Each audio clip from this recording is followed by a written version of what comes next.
today's video, I have a get ready with me using some new makeup. Some of it is high-end, some of it is drugstore, some stuff I got for my birthday. So I'm just going to be putting it on my face, showing you guys how the products perform. And again, I just think it's a more fun way to show you guys new products instead of just talking about them in a haul. So some of these products are first impressions, some of them I have tried before. And I also wanted to mention that my bear will be chilling in the back of this whole video. This is my bear my boyfriend got for me before he left for college, and she is ginormous. So I hope you guys enjoy seeing this video and seeing the new makeup that I have gotten recently. Please give this video a thumbs up and don't forget to subscribe. And if you want to see my get ready with me, just keep watching.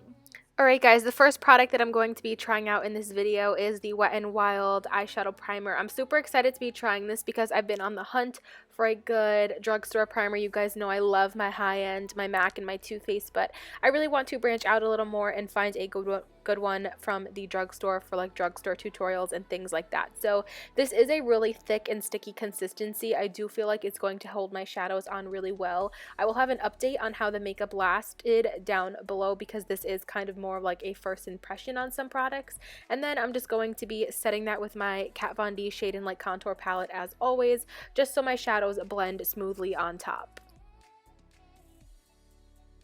The first shadow I'm going to be going in with is Creme Brulee by Makeup Geek. This is nothing new. I just needed a transition shade for the palette that I will be using in a second. So I'm just going in on my Wet n Wild crease brush and just really roughly running this through my crease as my transition.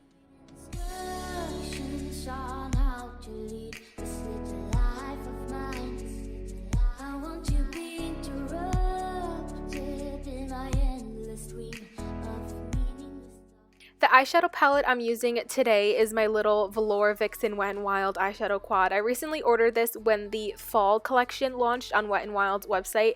I'm using this beautiful burgundy shade right here in the middle on a little blending brush and placing this on the outer corners of my eyes. I really love these Wet n Wild trios. They're not my absolute favorite shadows, but I think they're super good for the price and for the drugstore. They're really nice and pigmented. The only thing with this red shade, I feel like you really have to be careful. It is powdery.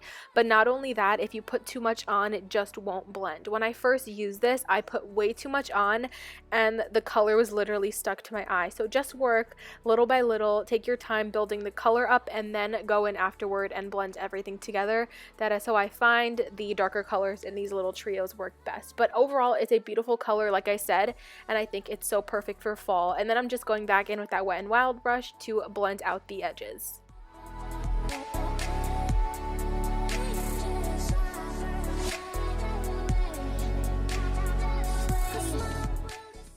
I'm taking that white shade from the little trio and just packing this on my lid with a flat shader brush. I really wanted my look to be pretty much all matte because I will be going in with really vampy lips later, and I just find that that combination plays well together, and this really just opened up my eyes. I really like the white shade in this palette. It was super brightening. For eyeliner, I'm trying a new one. This is the NYX Matte Liquid Liner. I love, love, love the finish of this eyeliner. I absolutely hate the applicator. I really it was so frustrating to do my eyeliner today, you guys. I cannot even explain it to you. The applicator is way too flimsy, it's way too long, and I'm just so used to a felt tip. It's just not my thing. I know so many people love this, but I'm definitely going to have to play around with either applying my felt tip liner first and then just going over this second to get that matte formula. But this just took me way too long to make such a little wing, so I just went ahead and did the other one off camera. Moving on to my face, this is a new bottle of my e.l.f. primer, but it's not necessarily new to me. It's so satisfying having a brand new bottle of something. This is the e.l.f. Mineral Infused primer, my favorite primer, and I'm just going in and rubbing that all over my face. Super excited to try this new foundation. This is the Urban Decay All Nighter foundation. This is brand new. It's supposed to be awesome for oily skin. That is why I picked it up, but I obviously picked up the wrong shade. This shade was way too light for me, but I still wanted to test it out anyway. So I do look way paler once I apply this foundation, and it's definitely not my match at all, but I have to say I do really like the foundation so far. It is super full coverage, and it is one of those foundations that makes you look like you have foundation on. It's definitely not a natural foundation by any means, but I really like it, and I'm super excited to see how it holds up on my oily skin. Again, I will let you guys know how all these products held up in the down bar below, but it blended out super easily, and so far I really like it. Again, I'm just going to have to get a dark darker shades. So just excuse that for now. We are going to go in and fix that with some bronzer later on in the video.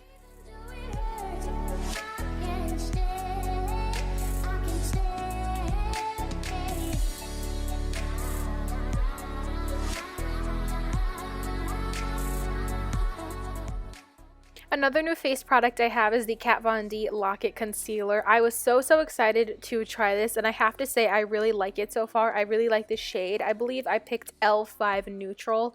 When I was swatching it in Sephora, I was like, which one comes closest to my MAC Pro Longwear, because that shade is absolutely perfect for me. So this is the one I picked, and again, my face just looks super pale because of the foundation, but I think over a foundation that's my normal shade, that this concealer will work perfectly, and I really like the consistency and the full coverage of it underneath my eyes.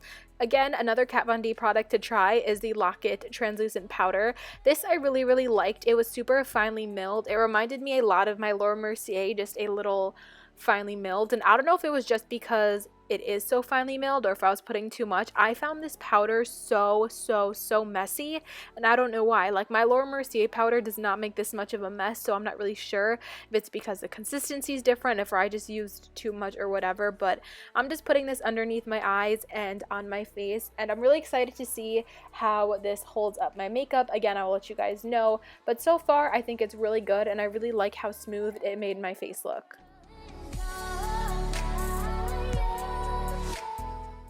For bronzer today, I'm using the NYC Sunny Bronzer. Again, this is just new to me. It is definitely not new to the makeup world whatsoever. This has been around since way before I even personally got into makeup. So I'm just taking a large dual fiber brush and putting a lot of this on my face just to try to match the foundation to my neck and just to bring some color and life and warmth back into my face, because again, that foundation was just way too light and really made my face appear dull. So I'm packing on a lot of bronzer and being extra heavy-handed with it today.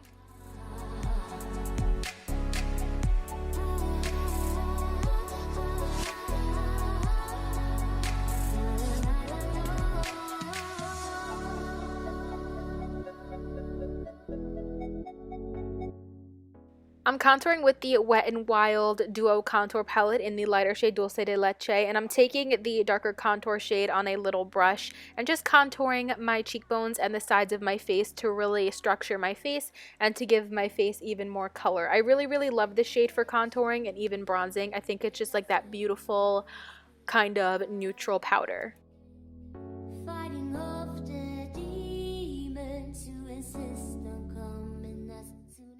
Back into that little Wet n Wild trio, I'm taking the white shade again, just touching up my eyelid color and also placing this same shade underneath my brow bone. I really actually like the white shade. It's not a stark white, it's more of a creamy white, but I really like it. It's super brightening. Now for mascara, you guys know I already did my top lashes off camera, but I wanted to show you one that I've really been loving for my lower lashes that I recently just picked up. This is the CoverGirl Supersizer, and it has such a nice wand. It's short, but the bristles are nice and they're plastic and they're a little longer. So I really just like how they grab all of my lower lashes, but the wand is nice and small so it doesn't make a mess of my lower lash line.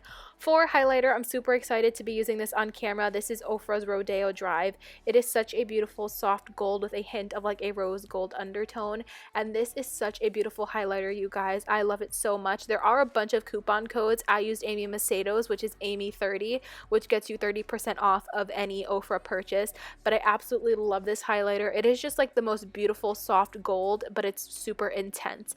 And then I also popped that same shade on the inner corners of my eye. Another new highlighter of mine I wanted to share with you guys is the Sleek Solstice Highlighting Palette. I've been waiting to get my hands on this thing for so long. It is so gorgeous, and I'm super excited that I finally got it. It is so stunning. I'm going in with that bottom right shade right there. It's a beautiful champagne, and I'm applying this with the A23 brush from Anastasia, and oh my god, these powders are so metallic and so wet looking, and I absolutely love them. When I swatched them initially, I have to say I wasn't blown away, but once applied to the face and even piled up with another highlighter, they are absolutely magical and so intense. For my lip shade, I'm using the Wet n Wild Matte Liquid Lipstick. I was super excited to try this as well because it is super cheap, and I wanted to see if it would be a good affordable liquid lipstick. So this is in the shade plum something. I will have it listed down below. It's just a deep burgundy, and this applied pretty smooth. I have to say I don't like the applicator that much. I feel like the applicator is a little big for just my lips personally, and the formula was a little streaky. It felt super nice going on, but as you can see when I rubbed my lips together, it literally took like all the product off of my bottom lip. So I guess it's just personal preference, but once I went over it a few times, it was fine, and it was actually really comfortable on my lips. So that concludes my get ready with me. I hope you guys enjoyed seeing me get ready with some new makeup products and my opinions and things like that. Please give this video a thumbs up and don't forget to subscribe, and I will see you in my next video. Bye guys!